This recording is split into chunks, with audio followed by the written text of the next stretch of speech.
Ok, rebonjour. On m'a rappelé l'existence d'un livre conventionnel, bien sûr, qui est très très très bien. C'est de Sa Sainteté le Dalai Lama. C'est un petit livre de poche que je recommande, qui s'appelle Se voir tel qu'on est. C'est celui-là qui a été traduit de l'anglais, euh, qui est très très facile à lire, qui vraiment met bien les points sur les i, sur ce qu'il faut comprendre et ce qu'il ne faut pas comprendre, ce qu'il faut éviter de mal interpréter. Oui, ça s'appelle donc Se voir tel qu'on est. C'est aux éditions Point Sagesse, numéro 248. C'est un bon livre. Il y a pratiquement à chaque chapitre, il y a des petites réflexions méditatives qui permettent justement d'intégrer le point en question. Et les raisonnements principaux que l'on y trouve, c'est ce qu'on a fait ce week-end, c'est-à-dire le raisonnement en 4 points, l'analyse en 4 points, le ni un ni multiple, et le raisonnement de l'interdépendance, la production interdépendante. Donc vous ne serez pas perdu si vous lisez ce livre, au contraire. Et puis bien sûr, il y a le livret de l'Institut, des éditions Mahayana, qui est sur la vacuité, là, le numéro 12, où il y a des méditations aussi. Il doit y avoir 2 méditations, je pense, ou 3 peut-être, mais je suis un peu trop. 2, je suis sûr. Voilà. Et avec des transcriptions d'enseignements oraux, donc qui sont vraiment bien. C'est aussi, donc, voilà. Donc vous avez de quoi... ça, c'est quoi? Comment les choses existent? Très bien, aussi. Oui, oui.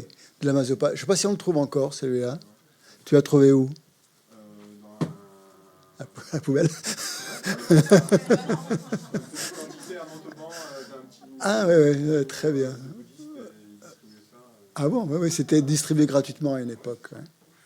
Et oui, oui, il y a des choses bien aussi dedans. Très bien. Comment les choses existent. Vous devez pouvoir le trouver à la bibliothèque ici de l'Institut. Donc c'est quand même pas mal de choses sur la vacuité. Donc c'est tout de la même lignée, justement, de la lignée de Nagarjuna, Chandrakirti, Lama Tsongkhapa. Donc voilà, vous êtes en terrain connu. Ok, donc on commence par une méditation pour essayer de ne pas vous endormir. C'est un petit peu difficile à 3 heures, mais bon, on va quand même essayer de... On n'a pas beaucoup de temps, on n'a que 2 heures. Appliquer les quatre points, l'analyse en 4 points. Donc d'abord, on se concentre, c'est primordial de se concentrer sur quelque chose de simple au début. Avant de faire une méditation analytique, on se concentre sur la respiration.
Je vous rappelle que pour vous aider à vous concentrer sur la respiration, il y a la méthode qui consiste à compter les cycles respiratoires.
Ensuite, on développe une motivation altruiste pour cet après-midi et pour faire cette méditation, dans le but donc de mettre un terme à l'ignorance, à l'aveuglement qui nous fait nous méprendre sur la réalité,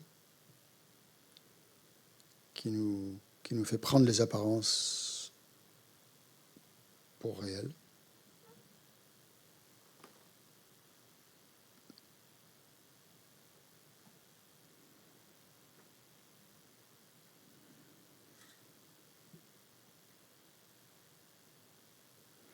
Et ça, bien sûr, dans le but de pouvoir être libéré de cette emprise de l'ignorance.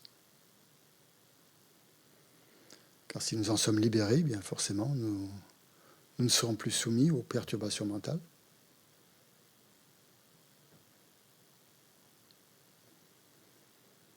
Et si l'on n'est plus soumis aux perturbations mentales, donc les choses apparaissent complètement différemment. On ne s'identifie plus à une personne existant intrinsèquement. Donc on relâche cette emprise sur le jeu, sur la saisie du jeu. Ainsi, donc on peut développer plus d'amour, plus de bienveillance, plus de compassion pour les êtres qui sont encore soumis à cette influence. Donc ainsi, la perception de la vacuité va nous aider à décupler notre compassion.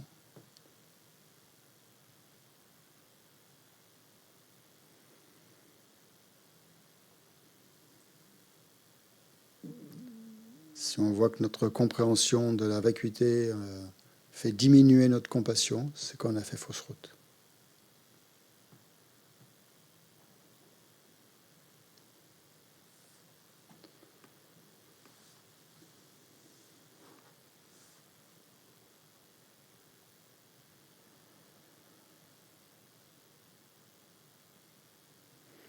Okay, donc on va appliquer les méthodes que nous ont indiquées le Bouddha et ses disciples, directs ou indirects,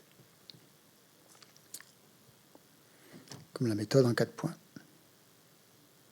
Donc, le premier point, c'est de déterminer la cible, de bien trouver la cible, c'est-à-dire le je, qui semble avoir qui nous donne l'impression d'être autonome, indépendant de la pensée, d'exister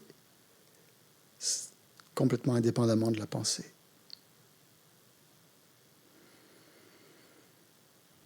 Donc pour le faire apparaître, il y a des situations différentes. Sasanté en donne des exemples, plusieurs situations.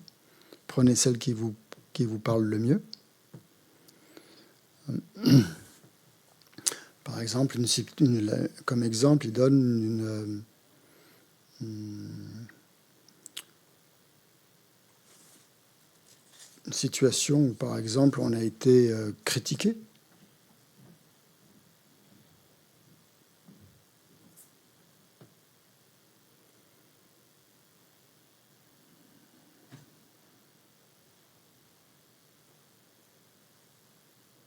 On vous accuse d'avoir commis une chose que vous n'avez pas commise. Et regardez intérieurement ce que vous ressentez.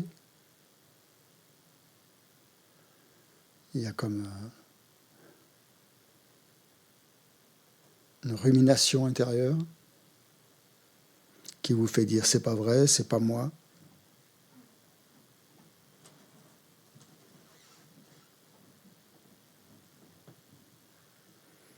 Donc comment est-ce que le moi, ce moi qui vous dit c'est pas moi,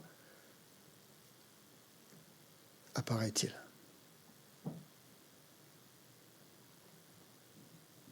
Comment est-ce que vous l'appréhendez?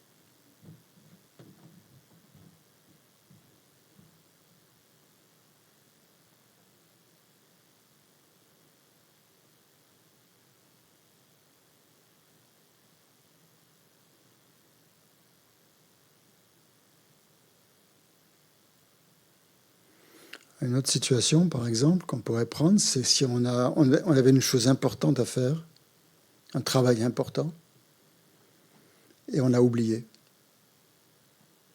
Et quand on se rend compte qu'on l'a oublié, on se sent complètement nul. On se dit, mais comment c'est possible? Comment est-ce que j'ai pu oublier une chose pareille?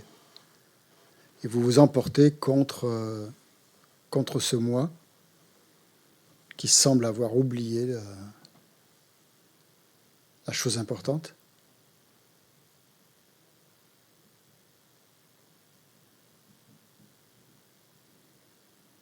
Donc ce moi qui est en colère contre lui-même, regardez-le, observez-le.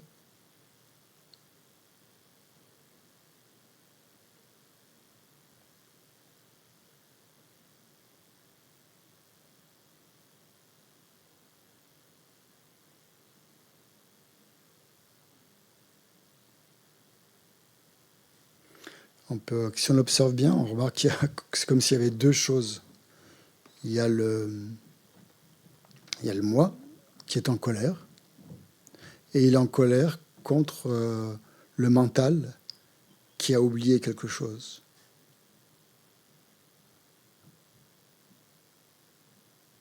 C'est comme si le moi et le mental devenaient deux entités indépendantes l'une de l'autre. Là, on peut voir l'espèce d'indépendance que semble avoir le je, le moi, qui semble complètement indépendant du mental. Il accuse le mental d'avoir oublié quelque chose. Donc ce moi est très très fort.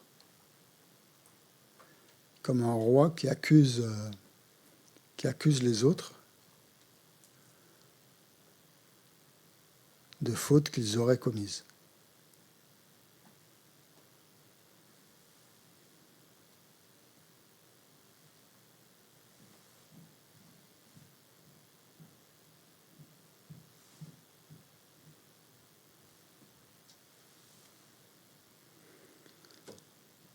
Le moi peut apparaître aussi dans la méditation quand on en a marre de méditer, qu'on est fort, qu'on se sent obligé, qu'on est obligé de rester assis sur le coussin, d'écouter ce que l'instructeur est en train de dire, qu'on a mal aux genoux, qu'on a envie de rentrer chez soi parce que c'est dimanche et que lundi on doit aller travailler, il faut qu'on lave le linge, qu'on a du repassage à faire, on a envie que ça finisse. Ce jeu qui est un peu exaspéré, qui est un peu ce moi irascible, qui semble posséder sa propre existence, comme un chef, comme s'il était intrinsèque et distinct du corps, qui se fâche contre lui-même, contre la situation, contre le corps,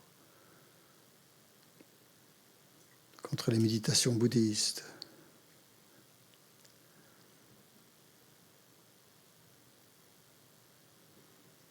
Donc on découvre cette existence d'un moi autonome, comme s'il était instauré par lui-même, constitué par sa propre nature.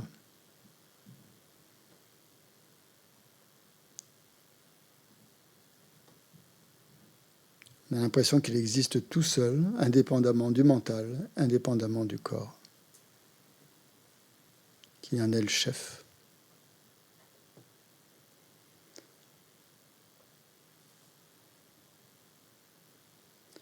Donc ce moi nous apparaît très très facilement quand on se sent frustré, exaspéré, fatigué.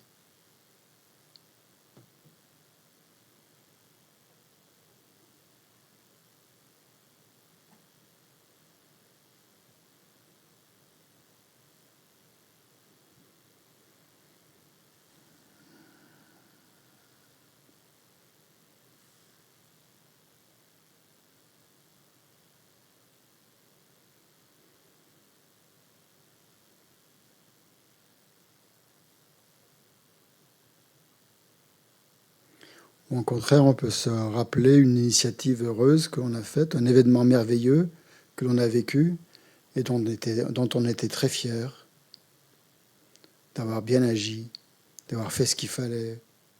Et on sent un moi survalorisé, un moi formidable, plein de qualités, que l'on aime.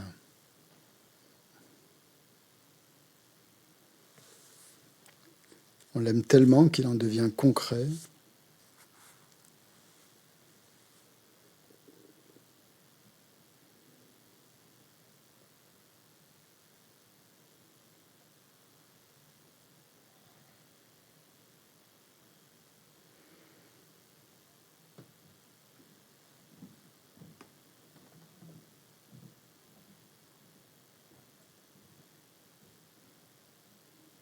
Donc chaque fois, il faut vraiment remarquer l'apparence de ce moi autonome, instauré de lui-même, fondé sur sa propre nature.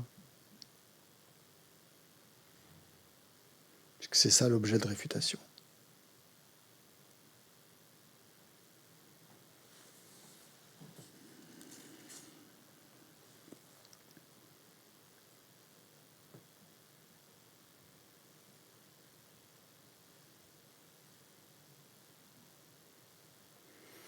Le Bouddha a dit, l'analyse individuelle des phénomènes révèle cette absence de soi.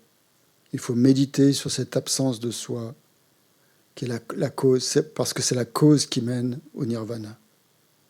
Personne n'atteint le nirvana par un autre chemin.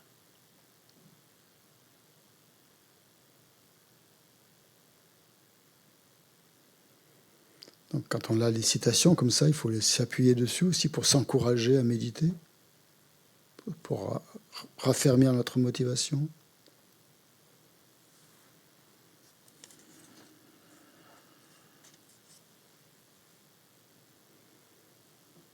Donc maintenant, on passe à la deuxième et on va analyser si le moi, ce moi autonome et intrinsèque, dans le contexte donc du corps et de l'esprit, donc peut exister autrement qu'en étant soit une partie du corps et de l'esprit, soit en étant séparé du corps et de l'esprit. On est persuadé donc qu'il n'y a pas d'autre possibilité. Soit il est un, soit il est le différent.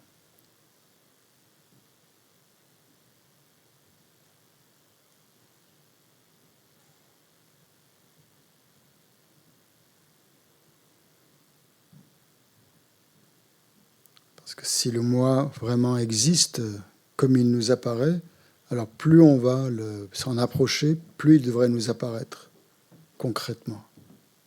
C'est ça qui va être le critère, hein, comme avec le serpent et la corde, comme on l'a vu hier. Plus on s'approche du phénomène erroné, plus cette erreur va nous apparaître.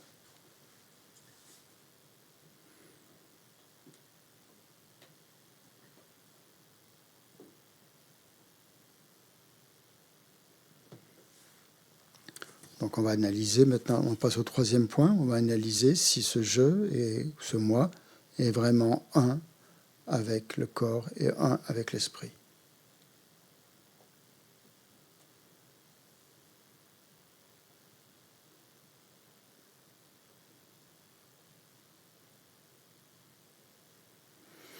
Donc on va prendre si le je était un avec le corps, d'abord, ou on peut prendre les deux d'ailleurs, si le jeu était un avec le corps et l'esprit, comme ça peut nous apparaître comme ça. Je vous rappelle que ça veut dire complètement identique. Donc, c'est pas possible puisque le je est un et le corps et l'esprit sont deux. Le je est une chose alors que le corps et l'esprit sont deux choses.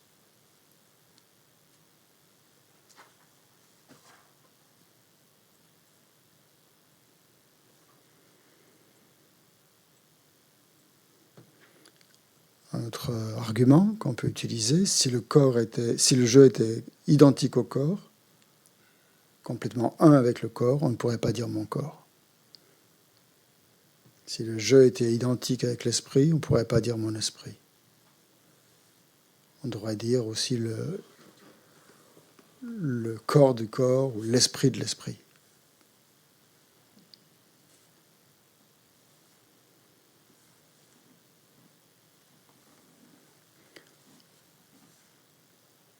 On ne pourrait pas penser mon corps, on ne pourrait pas penser non plus mon esprit, puisqu'ils seraient identiques.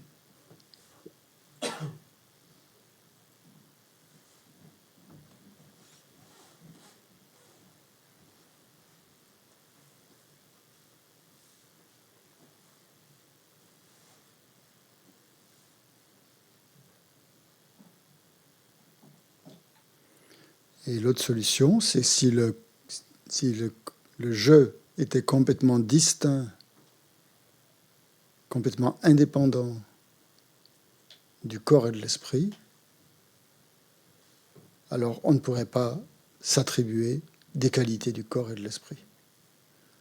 On ne pourrait pas dire je suis gros, ou je suis petit, ou je suis grand, ou je suis beau.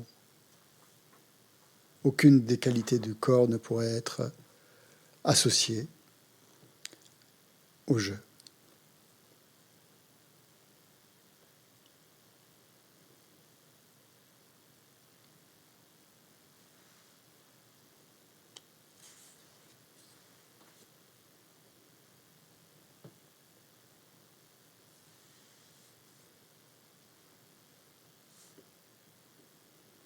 Un autre argument qu'on pourrait utiliser, c'est que si le moi était une seule chose,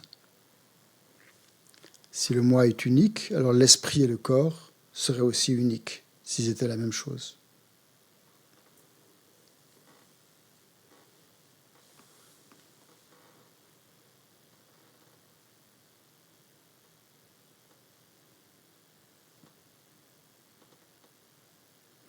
Donc on voit que le corps, l'esprit et le jeu ne peuvent pas être complètement, intrinsèquement un. Et qu'ils ne peuvent pas être non plus intrinsèquement distincts.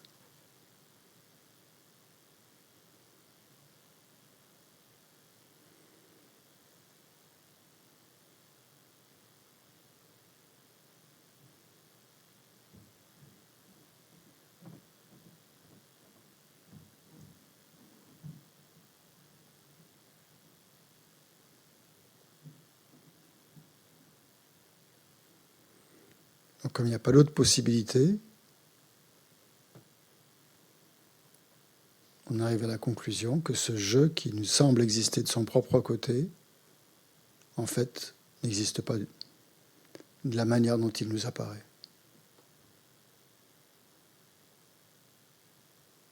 C'est une pure fiction, une hallucination.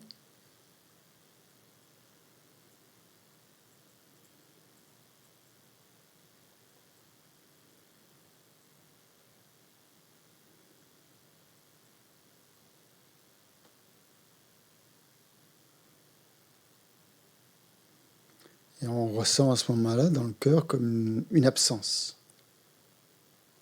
L'absence d'une chose à laquelle on a cru dur comme fer, qui n'y est pas.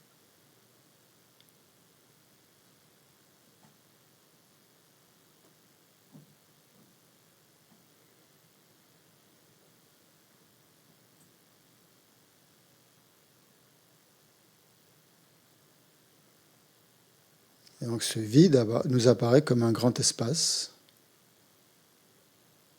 un espace illimité, où il n'y a pas de jeu intrinsèquement existant. Il y a juste un jeu qui est simplement désigné sur la base de désignation, c'est-à-dire ces agrégats. Mais aucun des agrégats n'est le jeu.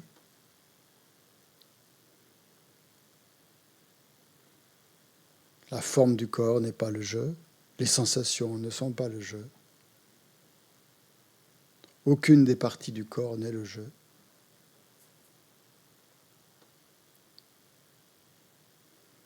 Et le jeu n'est pas non plus l'ensemble des parties du corps.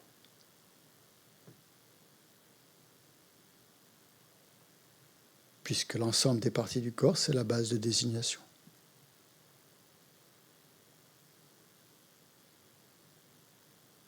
Donc le jeu n'est simplement cette désignation que l'on met sur cette base.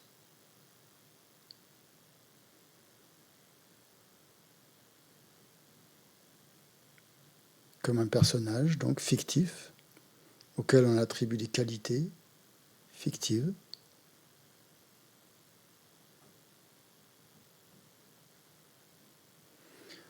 Après, on peut analyser aussi le corps. Le corps non plus n'existe pas de lui-même. Aucune des parties du corps n'est le corps. Le pied n'est pas le corps, la main n'est pas le corps, la tête n'est pas le corps. Si on enlève toutes les parties, il ne reste pas de corps. Le corps disparaît. Même chose pour l'esprit.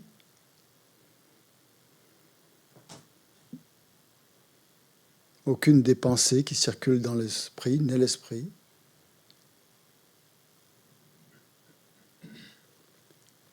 L'esprit est simplement désigné sur un ensemble de composantes qui ne sont pas l'esprit. Et si on les enlève les unes après les autres, aussi nombreuses soient-elles, on ne va jamais trouver l'esprit. Et la conclusion, c'est que l'esprit nous apparaît comme étant simplement désigné. Et on peut aller comme ça à l'infini. Descendre du plus grossier au plus subtil, on ne trouve pas la moindre particule existant intrinsèquement de son propre côté, produite par elle-même.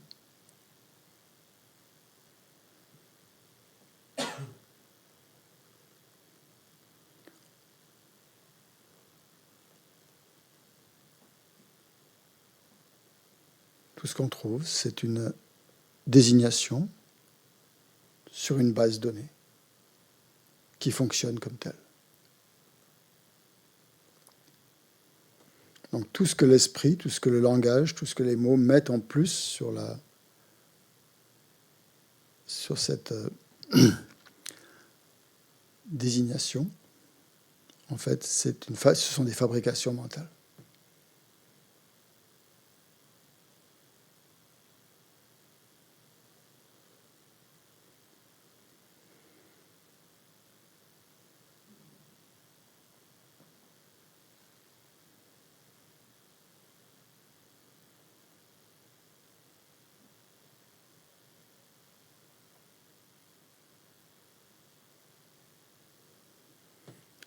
Et donc, quand on quitte sa méditation, les phénomènes nous réapparaissent devant nous et ils nous apparaissent comme étant semblables à des illusions, pareils à des illusions. C'est-à-dire des choses qui semblent exister d'une certaine manière, mais qui n'existent pas de cette manière-là. Des choses qui semblent exister concrètement, substantiellement, mais qui n'existent pas ainsi, puisqu'elles sont interdépendantes. Puisqu'on ne trouve pas leur existence propre.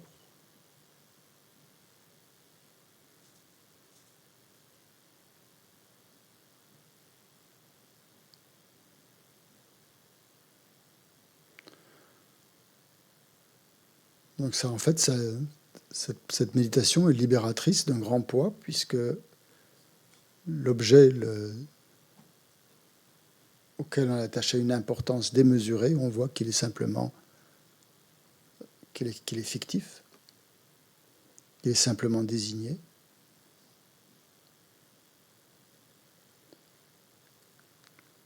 Que cette existence véritable est une pure hallucination. Mais il n'empêche que tout fonctionne.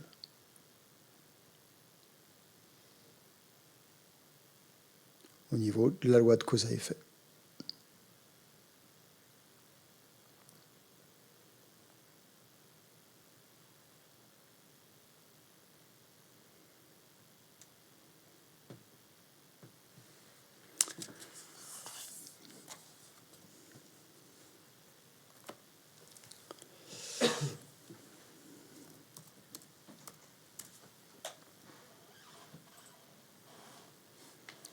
Donc, est-ce que c'est bien clair, ces 4 points de l'analyse de l'existence véritable? Donc, je vous les rappelle, hein, l'identification, premier point, de l'objet de réfutation. Deuxièmement, l'acquisition de la certitude qu'il n'y a pas de troisième possibilité. L'acquisition, et le troisième point, donc, prouver que ce phénomène n'existe pas en étant un avec ses parties, ses constituants. Et le quatrième, prouver qu'il n'existe pas intrinsèquement différent, distinct de ces agrégats, de ces parties, pardon.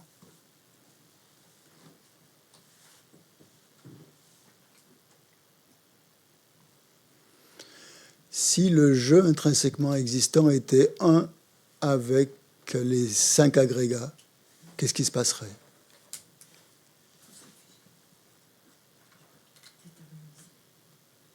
Si le jeu était identique aux agrégats, quelle conclusion?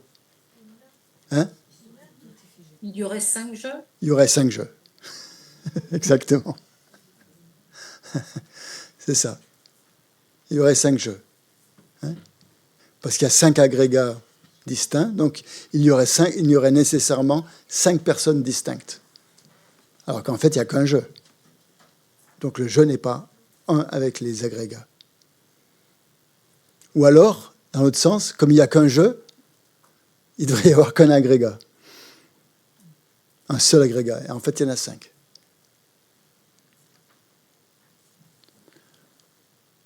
Une autre absurdité, une autre conclusion absurde, si le jeu était un avec les agrégats, parler du jeu reviendrait à parler des agrégats. Hein? Donc ça ne servira à rien de parler d'un jeu. Ce serait simplement parler, ce serait un simple synonyme des 5 agrégats. On ne pourrait même pas parler d'un jeu.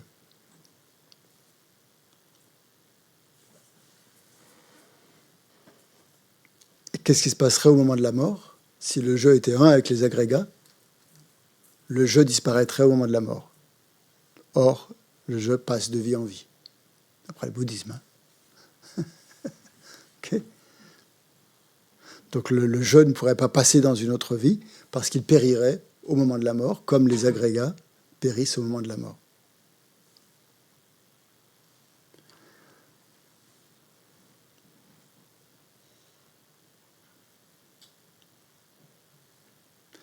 Et s'il était complètement distinct, complètement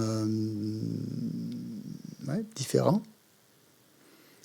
ben, qu'est-ce qui se passerait comme conséquence absurde? On ne pourrait pas dire je suis malade ou je suis en bonne santé. Parce qu'il n'y aurait pas de lien entre le corps et le jeu. Hein, il serait complètement séparé des 5 agrégats. Les agrégats font l'expérience de la maladie, hein, mais pas le jeu à ce moment. Il y aurait 2 choses différentes. Si le jeu était complètement distinct des agrégats, il n'y aurait aucune relation, en fait, ça veut dire, entre le jeu et les agrégats. Comme là. Voilà. Donc, on ne pourrait pas dire, par exemple, je vieillis, j'ai vieilli ou j'ai grandi. Hein? alors que c'est ce qui se passe avec les agrégats. Hein. Les agrégats naissent, les agrégats meurent, les agrégats tombent malades, les agrégats vieillissent, ont des caractéristiques masculines et féminines. Et si le jeu était intrinsèquement séparé des agrégats, il pourrait pas le faire. On ne ferait pas l'expérience de tout ça. Hein? Et le jeu ne serait même pas capable de parler de ce qui est intrinsèquement séparé de la parole. Hein? Donc voilà les raisonnements qu'il faut utiliser dans les raisons. Il faut aboutir à des conséquences absurdes, en fait. C'est la méthode qu'utilisent là, ce qu'on appelle les conséquentialistes, justement, cette école de la voie médiane qu'a créée, enfin, je ne sais pas s'il l'a créée, mais enfin, en tout cas, on dit qu'il est le père de qu'il est le fondateur de cette école, c'est Nagarjuna, qu'on appelle les conséquentialistes, parce qu'ils poussent les raisonnements à leurs conséquences absurdes. Et donc, ça fait sans affirmer quoi que ce soit. Donc, leur méthode, c'est justement de mener le raisonnement à son terme, à sa conséquence absurde, mais de ne pas affirmer, pour arriver à cette notion d'absence d'existence, mais de ne pas affirmer l'existence de quoi que ce soit à la place. Donc c'est pour ça qu'on les a accusés de nihilistes, puisqu'on disait, mais il n'y a rien alors. Mais ils disaient, mais non, on ne réfute pas, le jeu conventionnel est toujours là, il n'est pas réfuté. Tout ce qui est réfuté, c'est l'existence véritable. Donc c'est un raisonnement assez puissant, hein, qui se sert justement de conséquences auxquelles on doit aboutir. Donc l'autre, il y a des questions sur ces 4 points? Oui, Camille, ouais. Tu peux bien prendre le micro.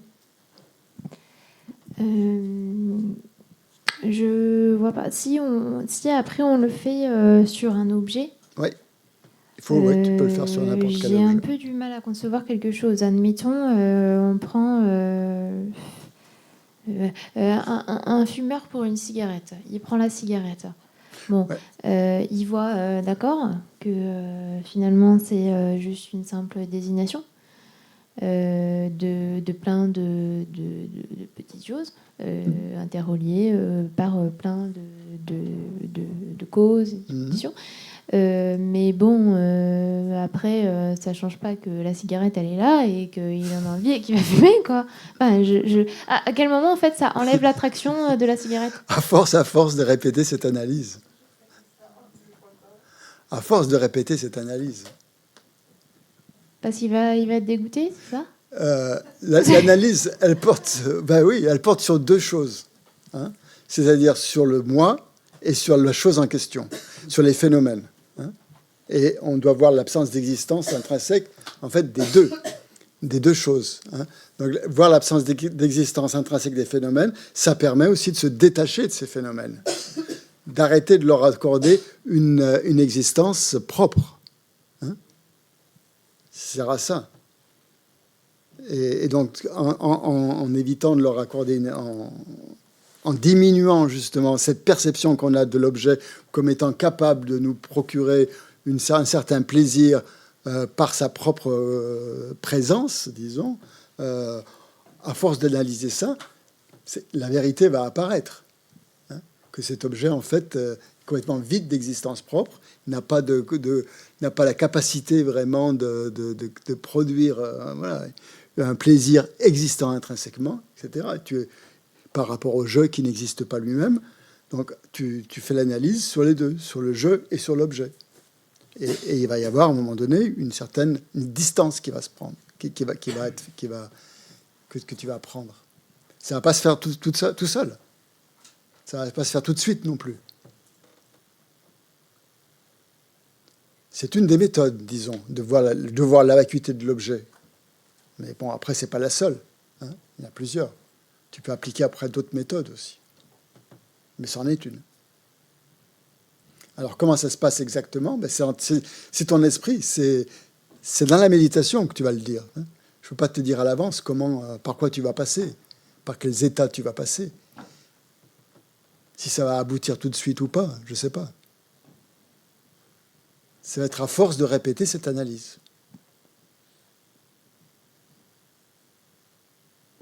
Peut-être que tu ne vois pas le cheminement. Là, si, mais du coup, là, c'est pas la même chose que de voir le côté, les effets néfastes de l'objet. Ça, c'est autre chose, parce que là, on doit avoir la vacuité. Ouais. On ne doit pas avoir les effets néfastes, donc c'est autre chose. Tu peux quand même, au niveau conventionnel, tu peux quand même analyser les effets néfastes du tabac, quand même. Oui, mais Y a là, pas de problème. là, dans le... Tu peux, enfin, je veux dire, pas de problème. S'il y a un problème, justement, tu peux très bien voir. C'est pas une analyse ultime, ça, de voir les effets néfastes du tabac.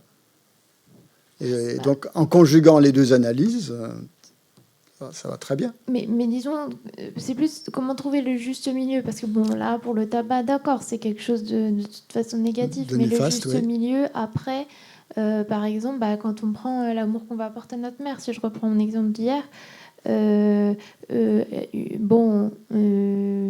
si à un moment donné on comprend que voilà, en fait elle est juste là, elle est née, elle va mourir et puis voilà.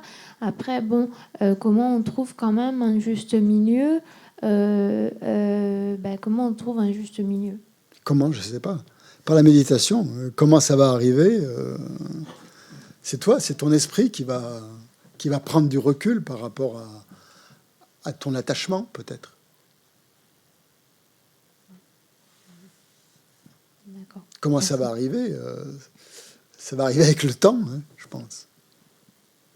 Ça va arriver avec ta motivation, ça va arriver avec tes réflexions, ça va arriver avec plein de choses.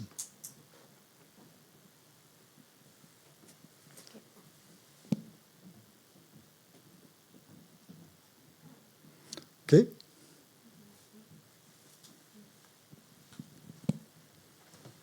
D'autres questions?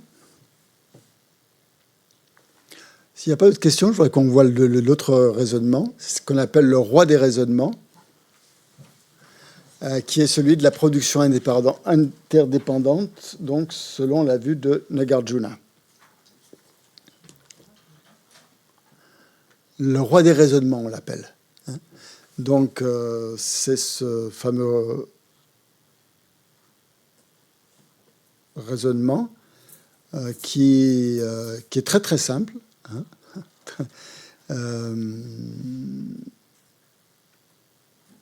qui est en fait une espèce de... je crois qu'on appelle ça un syllogisme comment dire, en logique. Le raisonnement, c'est la personne n'existe pas véritablement parce que c'est une production ou parce qu'elle existe en dépendance, disons, ou en interdépendance. La personne n'existe pas véritablement parce que c'est une production dépendante. Voilà le terme exact dans la traduction, si on voulait rester proche du tibétain. Je ne connais pas suffisamment le sanskrit pour le dire, mais du tibétain, ça serait ça. Ça serait la personne n'existe pas véritablement parce que c'est une production dépendante ou interdépendante. Mais dépendante, ça va très bien. Donc, pourquoi je dis que c'est un syllogisme? Parce que dans un syllogisme, il y a trois aspects. Il y a le sujet, le prédicat et la raison, c'est ça? Donc le sujet, c'est la personne. Le prédicat, n'existe pas véritablement. Et la raison, c'est parce que c'est une production interdépendante.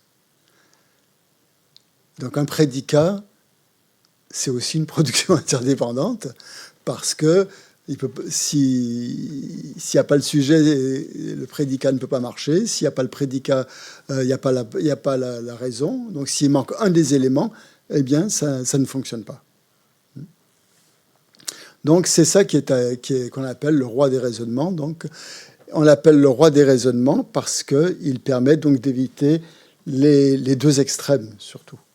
C'est-à-dire qu'on élimine l'extrême de l'éternalisme sans tomber dans l'extrême du nihilisme. Puisqu'on dit que puisqu'il y a une existence qui est affirmée. On dit donc que les choses n'existent pas intrinsèquement, en fait, parce qu'elles existent en interdépendance. Donc il y a à la fois la négation, n'existe pas, et aussi il y a l'affirmation d'un mode d'existence qui est le mode d'existence en interdépendance. Donc c'est pour ça, c'est ce qui fait dire à Tsongkhapa, donc c'est un argument que Tsongkhapa donc a repris en considérant donc comme le roi des raisonnements, justement parce que il permet de ne pas tomber dans ce travers. Donc, hein. Je pense que je pas.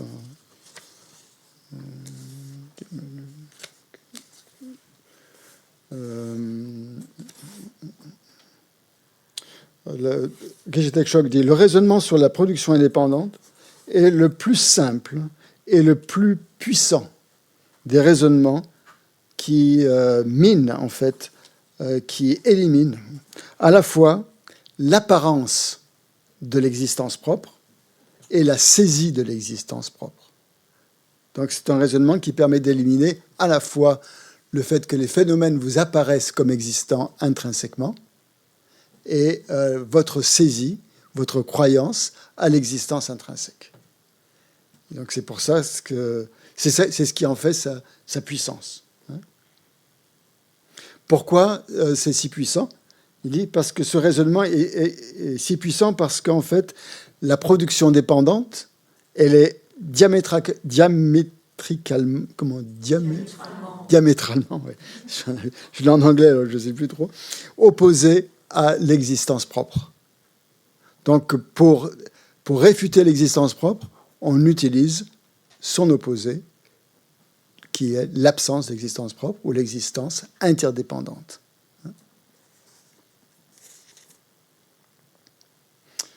Parce que si quelque chose existait donc de manière propre, de façon intrinsèque, ça serait indépendant de tous les autres facteurs. Et or, rien n'existe de cette façon, puisque tout dépend d'autres facteurs. Donc, ça va complètement annihiler la perception donc, que l'on a des choses comme existant intrinsèquement.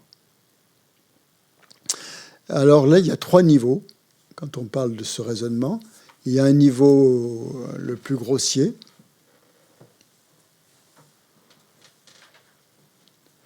comment dire?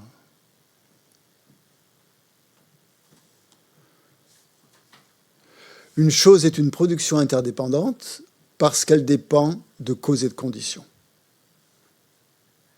Okay. C'est-à-dire, par exemple, un verre, par exemple, un verre, un vase en verre, est une production indépendante. Est une production dépendante, pardon. Parce qu'elle est produite de causes et de conditions. Elle n'est pas, le vase n'est pas venu tout seul ici. Hein. Pour pouvoir arriver ici, il a fallu toutes sortes de causes et de conditions pour qu'il existe. Donc ça, c'est le premier niveau, si vous voulez, de la production dépendante. Le fait donc que ça dépende de causes et de conditions. C'est le niveau, on pourrait dire, le plus grossier. Hein, que ça dépende de causes et de conditions. Ça, on peut le voir, il y a plusieurs niveaux pour voir ça. Il y a un niveau causal, hein, par exemple, entre une graine et une pousse, hein, ce qu'on appelle la dépendance causale. Et il y a une dépendance aussi à un niveau relatif. Par exemple, une femme n'est une mère que si elle a un enfant. Donc, ce qui lui donne la caractéristique d'être une mère, c'est de dépendre d'un enfant. Et l'enfant, pareil, le fils ou la fille, n'est fils ou fille que forcément s'il a des parents. Donc, on a tous eu des parents, ou au moins une mère en tout cas. Non? Hein? Oui. Dépendance relative, on va dire. Ouais, dépendance relative. Ou dépendance causale. La mère dépend de l'enfant pour être une mère. La dépendance relative, c'est par exemple parler de jeune et de vieux. On peut parler de jeune, de quelqu'un qui est jeune, que par rapport à d'autres personnes qui sont plus vieilles. Ou de long et de court. Ou de proche et de lointain. Ou de moi et les autres. Hein. Quand on définit un moi, c'est aussi par rapport à d'autres. Hein. On se définit par rapport à d'autres personnes. Ou on se voit par rapport à d'autres personnes. Quelque chose qui est proche, c'est défini comme par rapport à quelque chose qui est lointain. Le réveil est proche de moi alors que la cheminée là-bas est lointaine. C'est défini par rapport à sa propre perception. Si on est, tout dépend de quel côté on se situe. Hein. Si on voit le côté d'une montagne, par exemple, si on est de ce côté de la montagne, le côté en face nous apparaît comme étant l'autre côté.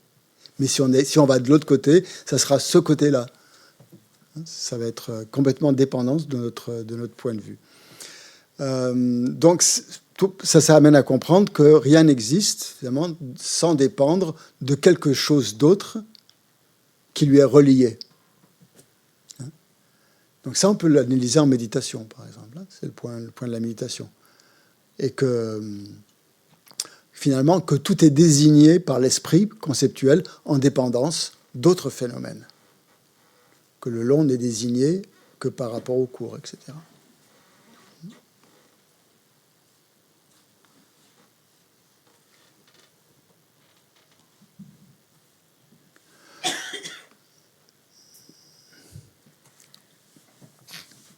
Donc les trois niveaux de l'interdépendance. Premier, donc les choses dépendent de causes et de conditions.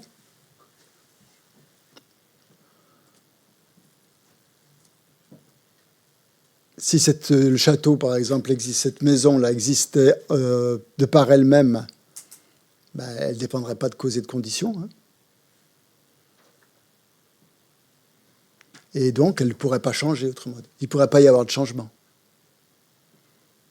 Donc, tout ici dépend, en fait, tout ce qu'on perçoit, en fait, au niveau grossier, dépend de causes et de conditions. Le fait que les choses soient impermanentes et dépendent de causes et conditions, c'est pas la vacuité, ça, quand même. Hein. C'est un niveau plus grossier. Ouais. C'est juste donc l'impermanence et le fait de dépendre de causes et de conditions. Mais bon, ça rapproche, ça élimine l'idée de permanence déjà. Hein. Donc c'est quand même un bon point de départ. C'est pas le niveau le plus subtil, hein. C'est pas l'absence d'existence intrinsèque des prasangikas, c'est un niveau grossier, mais qui est cependant utile pour commencer. Hein, pour commencer à toucher ce que c'est que la production interdépendante. Puisque bon, l'idée de permanence et l'idée d'indépendance sont des notions fausses, en fait, hein, dans le bouddhisme. Et bon, il est assez facile de les réfuter, ces notions. Très facile, même. Puisqu'on observe que les choses changent en fonction de causes et de conditions. Et que quelque chose qui apparaît, ça apparaît en fonction de causes et de conditions.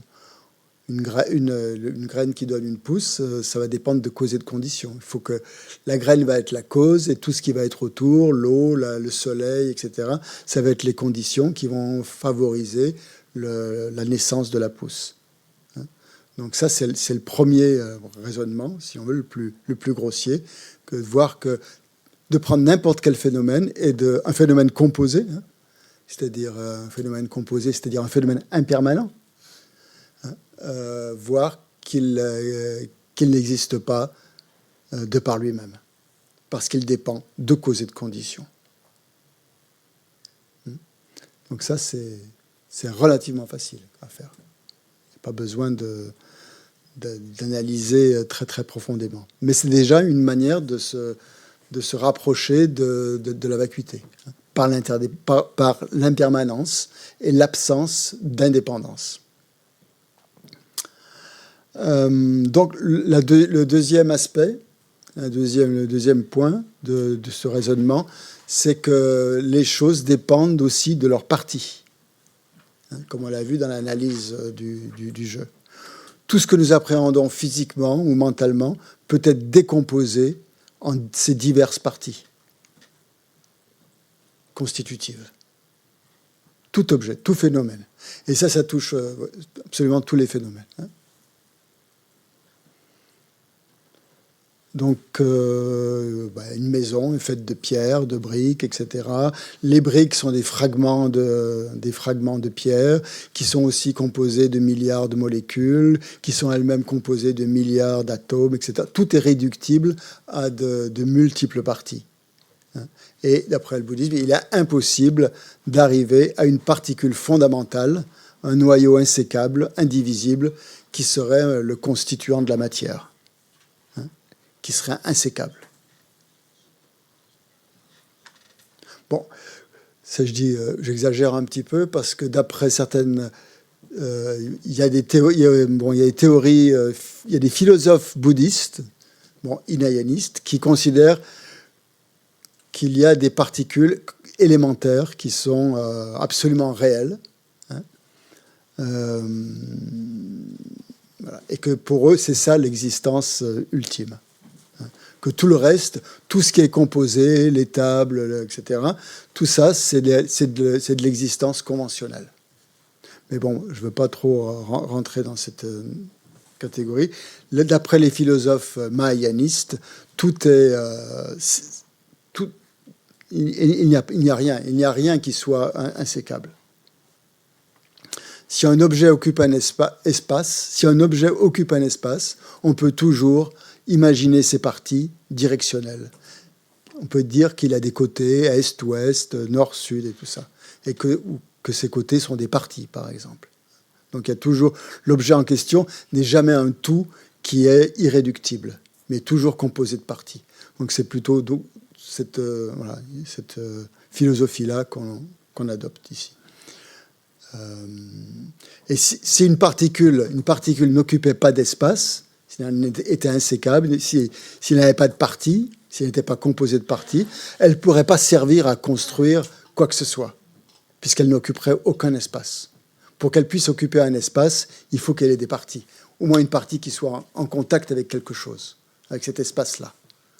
Que s'il n'y a pas de partie qui soit en contact avec quoi que ce soit, elle ne peut pas devenir un phénomène composé. Donc c'est ça c'est la preuve pour les mahayanistes qu'il n'y a pas de particules sans partie. Parce que sinon, qui serait à la base de tout le reste. Parce qu'elle ne pourrait jamais donner lieu à un phénomène composé comme une table ou quelque chose qui soit visible et tangible, puisque cette chose-là ne serait même pas elle-même visible ou tangible. Donc le raisonnement, c'est que par exemple, si cette maison ici, si le château existait de par lui-même, il ne dépendrait pas de ses parties.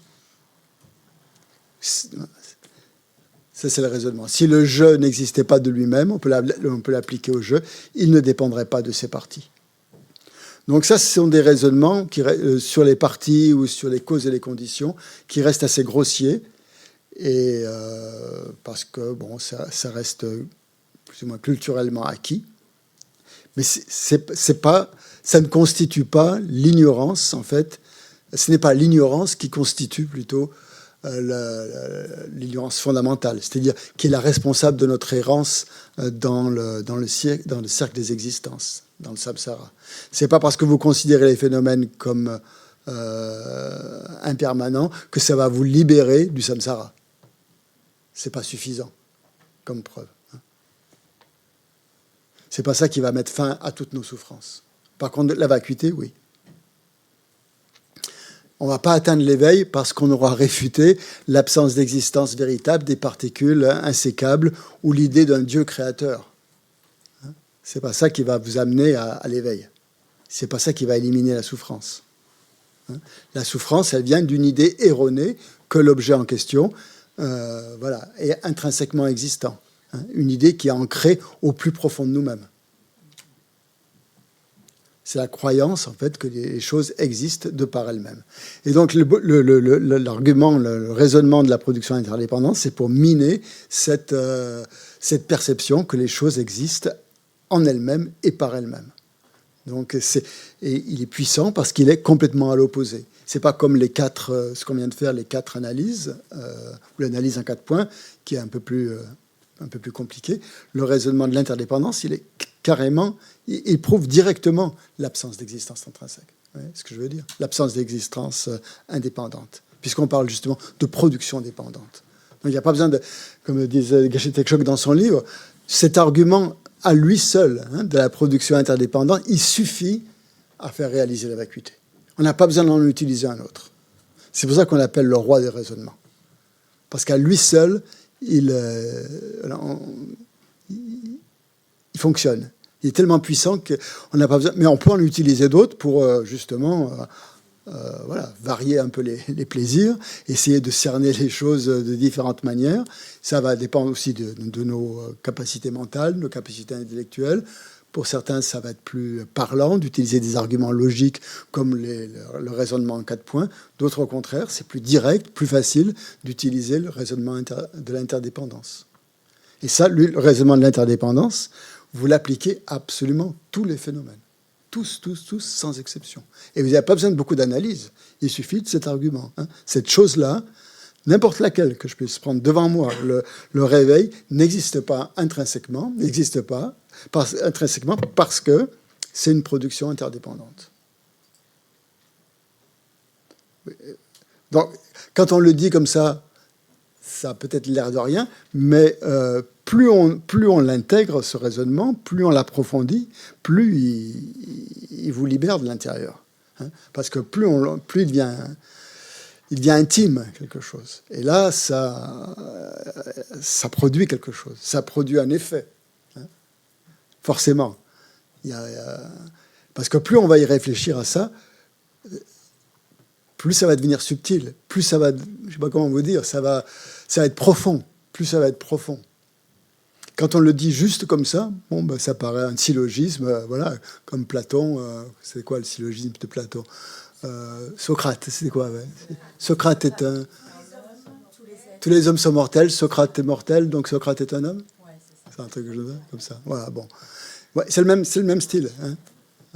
Tous les phénomènes n'existent pas intrinsèquement parce que ce sont des productions interdépendantes. Parce qu'ils existent en dépendance. Ils existent en dépendance de quoi? De cause et de condition. De leur partie. Et le plus subtil, le 3e point, auquel j'arrive là, c'est de leur désignation. Ça, c'est le point subtil des prasangika. Ils n'existent qu'en dépendance de leur désignation, qui est construite, désignation qui est construite par le langage, par les mots, par la pensée.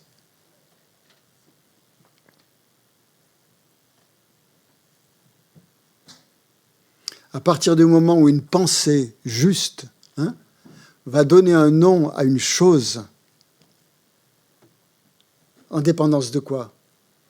En dépendance d'une base valide, de cette chose-là, de ses parties, de tout ce qu'on veut. Donc lorsqu'une pensée juste va donner un nom à une chose en dépendance d'une base valide, un nom qui permet de désigner cette chose, et là c'est où il y a l'aspect fonctionnel du bouddhisme, de sorte que cette chose ait la capacité de fonctionner, parce que si elle ne fonctionne pas, elle est irréelle, elle n'existe pas. Une chose qui ne fonctionne pas, je ne sais pas moi, qu'est-ce qui va être comme exemple? Un manteau en poil de tortue. On peut imaginer un manteau en poil de tortue. Au Festival de Cannes. Oui. Vous pouvez l'imaginer dans toutes sortes de contextes. Vous pouvez même me dire, ça serait super lucratif de faire... Vous pouvez avoir toutes sortes d'idées là-dessus. Mais ça n'existe pas. Dans les textes, il parle des cornes d'un lièvre. C'est le terme, l'expression qu'on trouve dans les textes pour parler de quelque chose qui n'existe pas, qui n'a aucune existence. C'est les cornes d'un lièvre. Il y en a d'autres aussi, je ne sais pas qu'est-ce que c'est. Le fils d'une femme stérile. Qu'est-ce qu'il y a Voilà. Donc... lorsqu'une pensée, je recommence mon histoire, lorsqu'une pensée juste donne un nom à une chose en dépendance d'une base valide, permettant de désigner cette chose de sorte qu'elle fonctionne, qu'elle ait la capacité d'accomplir une fonction qui correspond au nom qu'on lui attribue, cette chose devient alors connue sous ce nom-là. Et elle reste connue par vous sous ce nom-là, et ça ne bouge pas. Hein. Vous y croyez jusqu'à la fin de vos jours. Que cette chose en question, vous confondez la désignation avec l'existence réelle de la chose en question. L'exemple très célèbre aussi qu'on trouve, c'est l'exemple, voilà, quand vous allez, la première fois que votre maître à l'école, votre maîtresse, vous a dessiné sur le tableau 2 barres obliques comme ça, avec une barre au milieu, et que vous êtes arrivé comme ça devant le tableau, vous avez vu cette figure, sans y mettre de nom, hein, et tout d'un coup, la maîtresse vous dit, c'est un A. Et à partir de ce moment-là, cette figure va vous apparaître comme étant un A. Et va fonctionner comme étant un A par rapport à B, par rapport à C, et va être à la base de tout le langage. Hein. Va vous permettre d'écrire, etc. Et cette forme-là, géométrique, très simple, avec trois barres, va être perçue par vous-même comme A. Alors que le A n'existe pas dans la barre du droite, ni dans la barre de gauche, ni dans celle du milieu. Le A est nulle part. C'est ça la vacuité. Hein. Mais n'existe qu'en fonction de cette désignation, hein, qui vous a été donnée. Et chaque fois que vous allez voir cette forme, vous allez mettre l'étiquette A. Voilà. Et ça suffit pour que les phénomènes existent, pour les prasangika. Donc, où est l'existence propre il n'y a pas de A qui a une existence propre. Donc, c'est ça, la vacuité, c'est ça, que cet objet ou cette personne fonctionne, cet objet fonctionne sous le nom qu'on lui a donné, uniquement à partir du moment où on lui a donné ce nom. Comme l'exemple d'un bébé qui vient de naître, qui n'a pas encore de nom. On ne peut pas dire qu'il s'appelle un tel tant qu'il n'a pas encore reçu son nom. Mais à partir du moment où on lui a donné un nom, eh bien, il existe sous ce nom-là. Donc, dire que c'est simplement désigné, ça ne nie pas l'objet. Hein, vous voyez bien. L'objet en question, il n'est pas nié. Hein. Ça nie simplement que ce phénomène existerait de par lui-même en tant que A ou en tant que telle ou telle personne qui a ce nom-là. Moi, je vous libère, parce que je vois que vous êtes faire une pause. Donc, la conclusion, il n'existe rien du côté de l'objet qui le fait exister de lui-même. Hein, c'est ça la conclusion. Et là, la cigarette, elle perd sa valeur intrinsèque. Hein, le besoin de la cigarette perd sa valeur. Comment ? Si seulement. Ça aide en tout cas. Voilà. Bon, on fait une pause. Quoi ? Du côté de l'objet qui le fait exister de lui-même. Hein ? Il n'existe rien du côté de l'objet qui le fait exister de lui-même. Je ne sais pas comment. Donc c'est ça la vacuité. Et voilà le raisonnement de la production interdépendante.